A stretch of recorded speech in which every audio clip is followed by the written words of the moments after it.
Alright, kind of an old school type inmendham video, at least the old days, when I used to be able to communicate with the modern mystic. And frankly, I think those are fruitful conversations, but he won't allow them to take place anymore, and that's sort of annoying. So I'm going to make this video, see if I can provoke him to watch at least the beginning of it.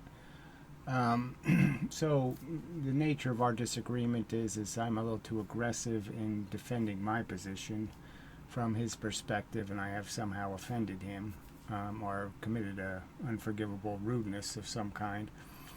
But anyway, regardless, I have become uninteresting in some sense. Anyway. The fundamental argument, it sort of rolls around a nihilist perspective. He has a very nihilistic perspective. I mean, a perspective that diminishes any meaning to our individual function or to our function as even a species of animal.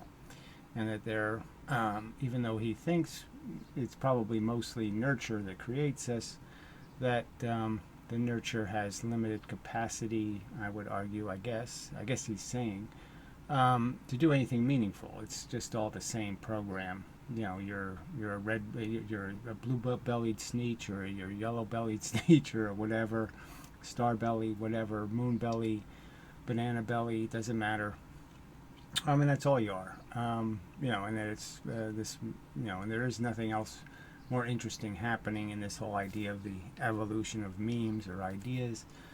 Not very significant. That we're just crocodiles are crocodiles, humans are humans, blah, blah, blah, blah, blah. Something like that.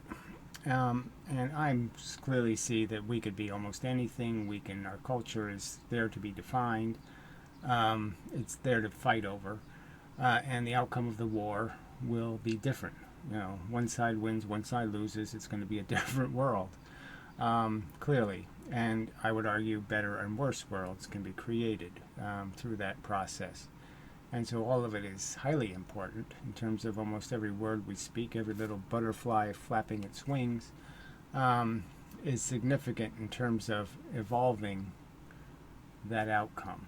The outcome is through a process. The process is us. We're doing the processing, even though we have been processed. Yes, it's all inevitable. The winner's already been declared, in a sense, but part of the declaring of the winner will be what roles we played, and what role we play depends on what memes we were introduced to, just as important as what country you're born in. All of it's important, and it's all part of the process. And if we're not motivated to take advantage of our control, then we don't have any. It's that simple. We do have control as long as we take advantage of it. But if we think there's nothing to see here, nothing matters, I can go ahead and just be distracted by candy, then you're not going to get the job done. You're not going to cement the driveway. You're not going to do this. You're not going to do that. You're not going to do all the things that would make something better. The better outcome won't happen because you weren't motivated to do it. He should know that as a truth just because he lives it. He knows every day he does things that enhance tomorrow. And it's just a fact, and he knows it. So why is he pretending it's not part of the game? And that him having the idea that it matters what he does today to what will happen tomorrow, that knowledge is exactly why he does it. There's no other reason. It's just not just a habit. It's a habit endorsed by a life experience where you realize that taking care of things means they'll last, and you don't have to buy a new one and all that kind of crap. So these are lessons you learn. So they're truths. So he's saying we're basically just dumb animals, and he even made this statement in his most recent video where he actually says, well, I almost think that being alive isn't real. And it's just such a, it's such a non-starter statement, like, oh, what do you mean? It's actually happening. I guess things that are actually happening, you have to call them real. So why? Who cares whether it's the Green Giant's nightmares or what it is? It doesn't matter. It's happening, and we can assess it, and we can assess it rather accurately and completely, I would argue. So the difference between us and the animals is the animals look at the grass and they just say grass. We can look at the grass and we can say, Kentucky bluegrass, zoysia grass, crabgrass. We can give it all names. I even found variegated crabgrass the other day. We can identify it, so we can get a lot more specific in our associations. Yes, the bottom line is we react viscerally with feelings to things, and the feelings are based on our conditioning, what has happened in the past. If cars hit us, then we're afraid of cars. If dogs have bitten us, then we're afraid of dogs. I mean, it's not that complicated. But how we think about things is a little more complicated.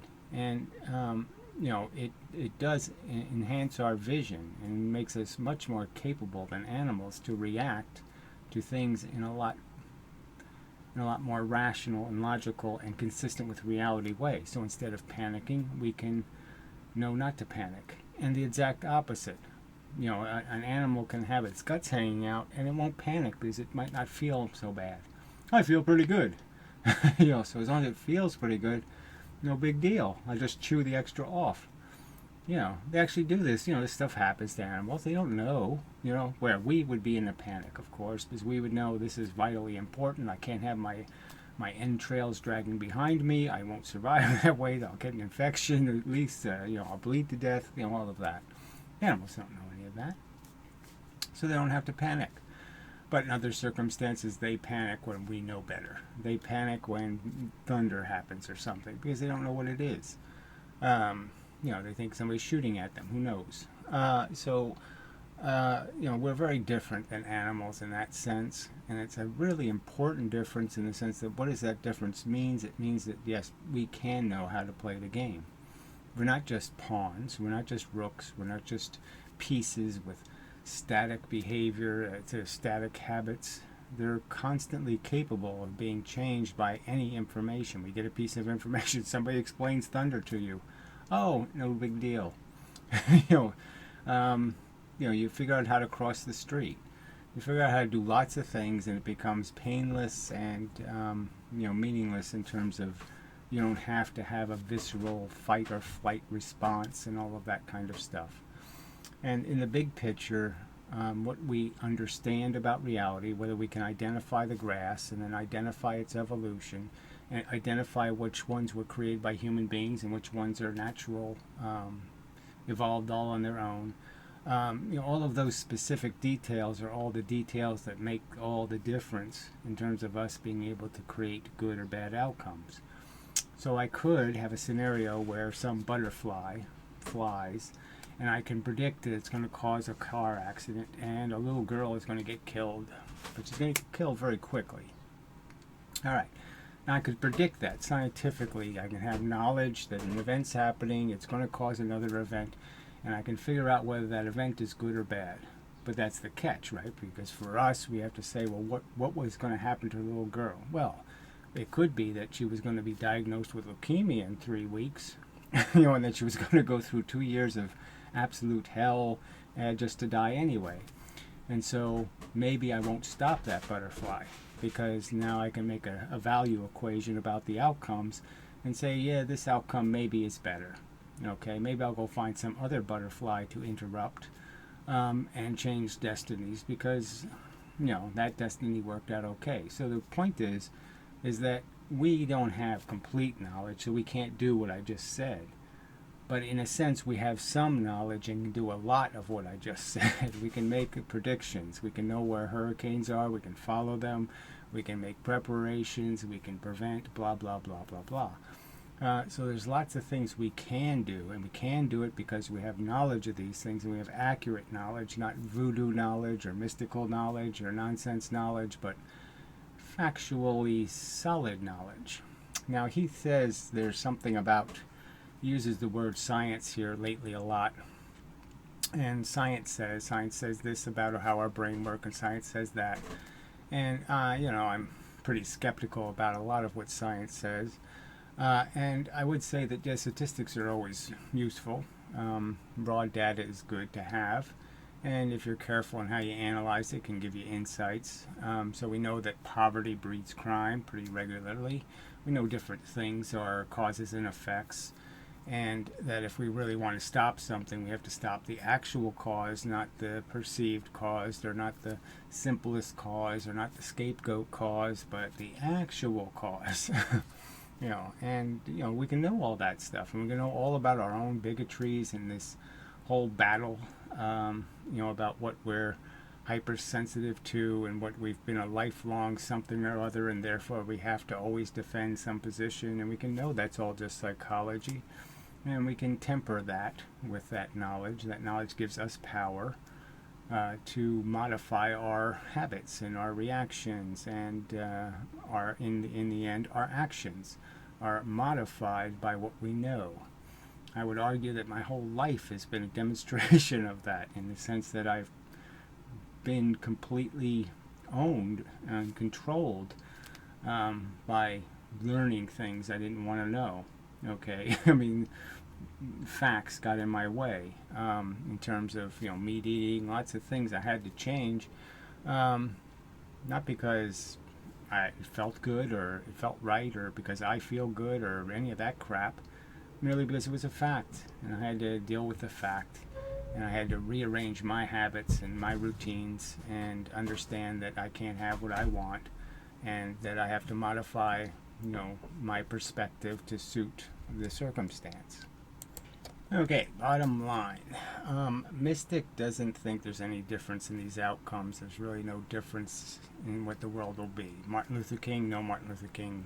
Kennedy, no Kennedy. It doesn't matter the players, the outcomes. It's all some sort of irrelevancy.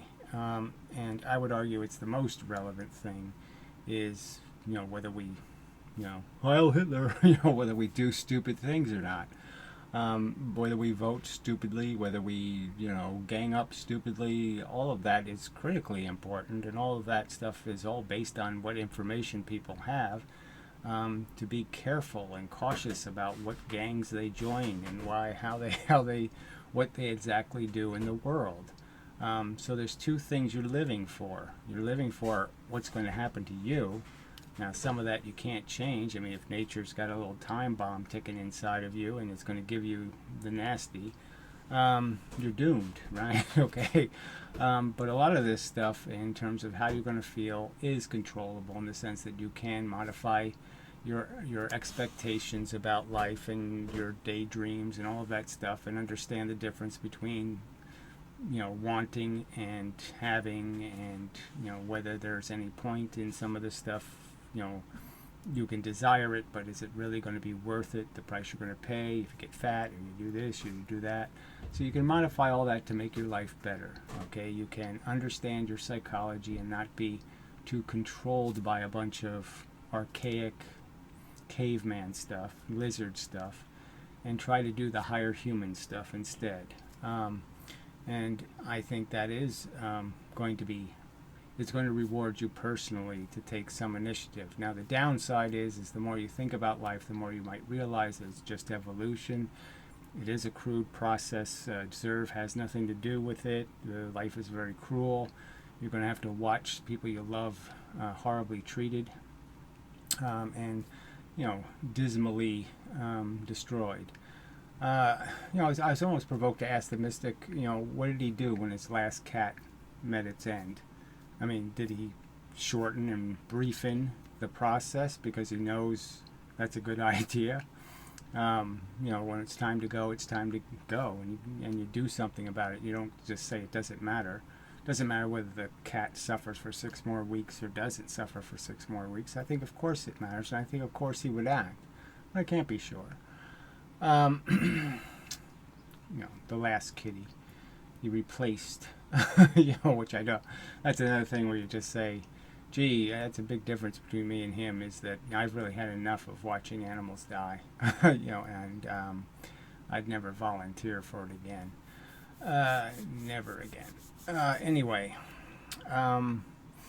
so that's the substance of the argument as I see it. I guess he will not engage in any conversation that wishes to talk about value and some other value besides your own welfare. I guess apparently he makes these videos because first he finds the subject challenging, I suppose. It's a puzzle to solve. I think he's solving it badly. He's cheating. He's peeling the colors off the Rubik's Cube and putting them in a different place. So in my opinion. And I mean, and the other part would be is I guess he thinks there's some value in people understanding how their psychology is being controlled by a bunch of rubbish, and it's best not to be controlled by rubbish. But he doesn't go the step further to say there is an intelligent way to view your existence and to understand that there are butterflies worth changing course and there's butterflies worth leaving alone. That maybe you don't want to, stick a fork in Mussolini's eye because maybe the guy who took his place would be even worse. And that some of these calculations we can't make, but some of them we can. We can understand that it's evolution. We can understand that we're not doing much. We haven't evolved as much as we are so substantially more capable and living in such a strangely different world than a fish.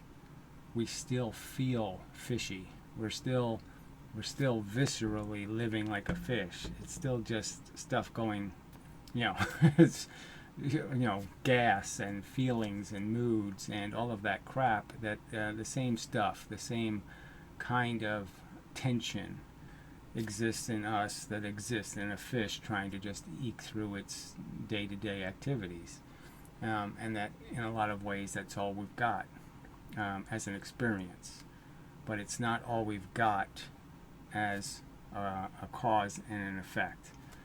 It's not all we are as a mechanism that manipulates the environment overtly, okay, and through the process of acquisition of knowledge. It's acquisition of knowledge that makes us capable of pulling weeds out of the garden instead of flowers.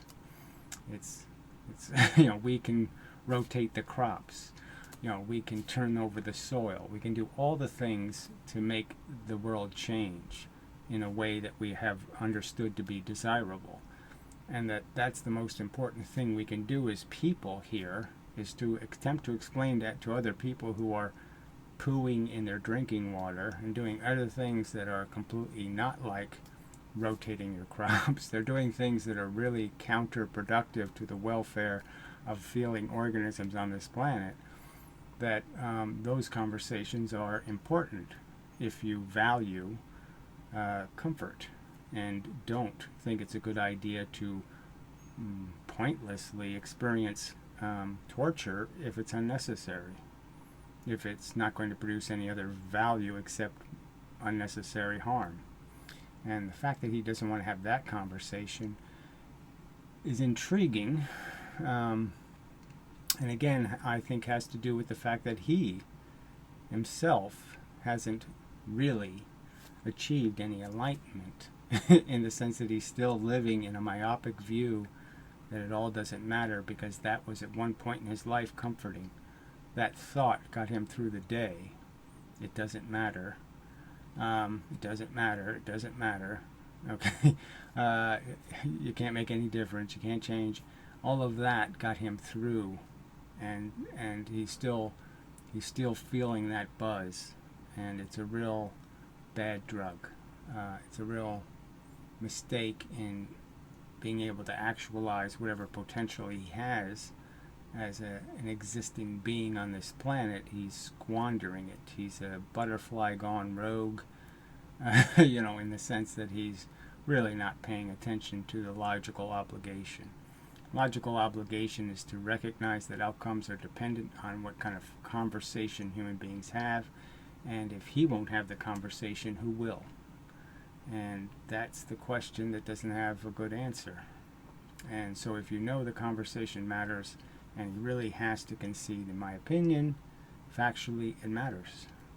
It matters what people are talking about, because what they're talking about will have something to do with how they act.